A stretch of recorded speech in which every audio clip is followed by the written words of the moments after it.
अब quality by design, quality by design हमारा एक सिस्टमैटिक अप्रोच है जिसमें फार्मास्यूटिकल, देखो ये पूरा जो जितना क्वालिटी एश्योरेंस का हमारा सब्जेक्ट है, इस सब्जेक्ट में जितने सारे टॉपिक्स हैं सब टॉपिक रिलेटेड हैं आपके फार्मास्यूटिकल डेवलपमेंट के बारे में। किसके बारे में है? जो भी फार्मास्यूटिकल्स का डेवलपमेंट होगा सब चीज़ें उसके बारे में है, कैसे उसको बेटर बनाया जाए, क्या क्या चीज़ें उसमें प्रोसेसिंग लगती है। तो उसको उसमें सबसे पहले तो प्रोसेस को डिज़ाइनिंग होती है, डिज़ाइनिंग प्रोसेसेस हैं, फॉर्मुलेशंस हैं, जिससे कि बिल्ट इन क्वालिटी रहे। बेसिकली क्वालिटी बाय डिज़ाइन मतलब कुछ डिज़ाइन इस तरीके से कि जो क्वालिटी है वो बेटर हो सके, ठीक है, बिल्ट इन क्वालिटी इंश्योर कर सकें। फिर rather than relying on and product testing, ऐसा नहीं है, देखो सब ये कहना चाहते हैं कि आपका जो प्रोडक्ट है वो एंड प्रोडक्ट बनेगा, फिनिश प्रोडक्ट हो जाएगा।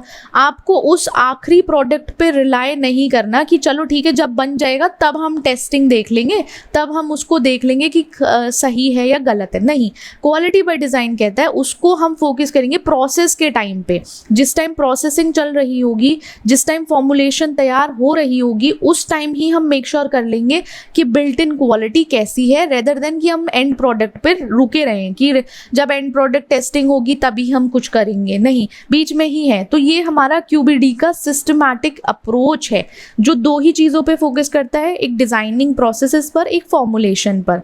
ओवरव्यू समझते हैं कि ये हमारा ICH Q8, Q9 and Q10 guideline का पार्ट है, ठीक है। क्यूबीडी को डेवलप किया था एज अ पार्ट। फिर उसके बाद कुछ साइंटिफिक या रिस्क बेस्ड अप्रोचेस थे जिससे कि क्वालिटी कंट्रोल किया जा सके, वेरिएबिलिटी कम हो, प्रोसेस की अंडरस्टैंडिंग ज़्यादा हो, इसलिए क्यूबीडी को अलग से डिज़ाइन किया गया।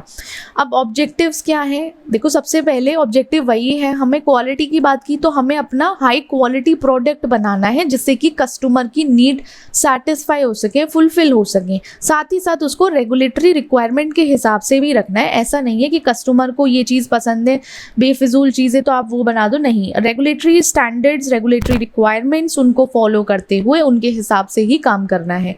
अब कुछ प्रोसेस वेरिएबल्स हैं, उनका ध्यान रखना है क्योंकि वो प्रोडक्ट की क्वालिटी अफेक्ट करते हैं, तो उनको समझना ज़रूरी है।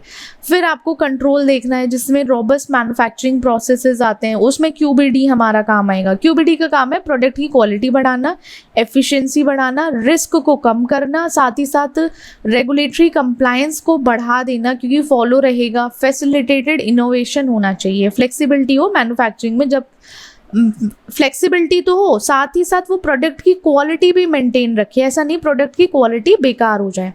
अब elements and tools used in QBD, तो एलिमेंट्स जो हैं आपके quality target profile, product profile आ जाएगा, क्रिटिकल क्वालिटी एट्रीब्यूट्स हैं, रिस्क असेसमेंट मैनेजमेंट है, आपका डिज़ाइन ऑफ एक्सपेरिमेंट्स हैं, तो ये सारे उसमें आ जाते हैं।